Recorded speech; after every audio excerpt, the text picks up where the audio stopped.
ഉഷ്ണതരംഗത്തെ തുടർന്ന് നമ്മുടെ രാജ്യതലസ്ഥാനത്ത് ഡൽഹിയിൽ മരണം 50 കടന്നു. പ്രത്യേക സഹായം വേണമെന്ന് ഡൽഹി സർക്കാർ കേന്ദ്രത്തിനോട് അഭ്യർത്ഥിച്ചിട്ടുണ്ട്. ഡൽഹിക്ക് കൂടുതൽ വെള്ളം നൽകാൻ കഴിയില്ല എന്ന നിലപാടിലാണ് ഇപ്പോഴും ഹരിയാന സർക്കാർ. ആർ രാധാകൃഷ്ണൻ വീണ്ടും ചേരുന്നു ഡൽഹിയിൽ നിന്ന്. രാധാകൃഷ്ണൻ, ഗുരുതരമായ സാഹചര്യമാണല്ലോ രാജ്യതലസ്ഥാനത്ത് നിലനിൽക്കുന്നത്.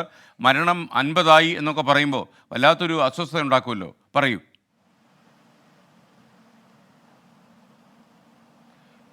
ആണെസ്കേൻ, നിലവിലുള്ള ഒരു സാഹചര്യം അങ്ങനെയാണ്. കാരണം കനത്ത ചൂട് ഡൽഹിയിൽ നിലനിൽക്കുന്നു. എന്നാൽ ഇന്ന് അല്പം ചൂട് കുറവായിട്ടുള്ളതായിട്ട് തോന്നുന്നു. രാവിലെ ഉള്ള ഒരു സാഹചര്യത്തെ അങ്ങനെയാണ് നോക്കുന്നത്. ഞാൻ അല്പസമയം മുമ്പ് ഈ ടെമ്പറേച്ചർ എത്രയാണ് എന്നതിനെ സംബന്ധിച്ചിട്ടുള്ള വിവരം ശേഖരിച്ചിരുന്നു. ആ ഘട്ടത്തിൽ 30-നും 35-നും ഇടയിലേക്ക് ഇന്ന് താപനില താഴ്ന്നിട്ടുണ്ട് എന്നുള്ളതാണ്. പക്ഷേ ഇപ്പോൾ മനസ്സിലാക്കാൻ സാധിക്കുന്നത് ഈ താപനില വീണ്ടും കൂടുന്ന വിധത്തിലേക്ക് കാര്യങ്ങൾ എത്തിയിട്ടുണ്ട്. കഴിഞ്ഞ ദിവസങ്ങളിൽ ഏതാണ്ട് 50-നോടടുത്ത് 49.5 വരെയൊക്കെ താപനില എത്തുന്ന സാഹചര്യമായിരുന്നു ഡൽഹിയിൽ ഉണ്ടായിരുന്നത്. ഈ ഉഷ്ണതരംഗത്തെ തുടർന്ന് മരിച്ചവരുടെ എണ്ണം അത് 50 കടന്നിരിക്കുന്നു എന്നുള്ളതാണ് ഏറ്റവും ഗുരുതരമായിട്ടുള്ള ഒരു സാഹചര്യമായി ഡൽഹിയിലുള്ളത്. വെള്ളക്ഷാമം വലിയ രീതിയിൽ തുടരുന്നുണ്ട്.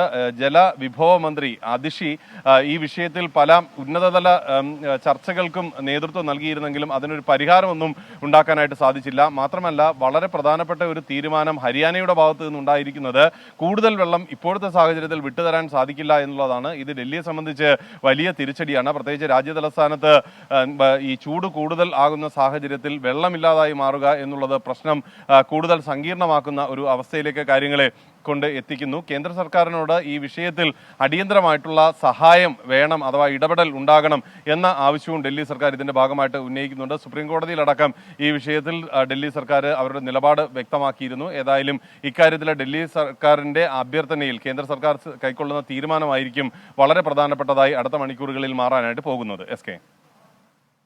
Okay, thank you are Radhakrishnan.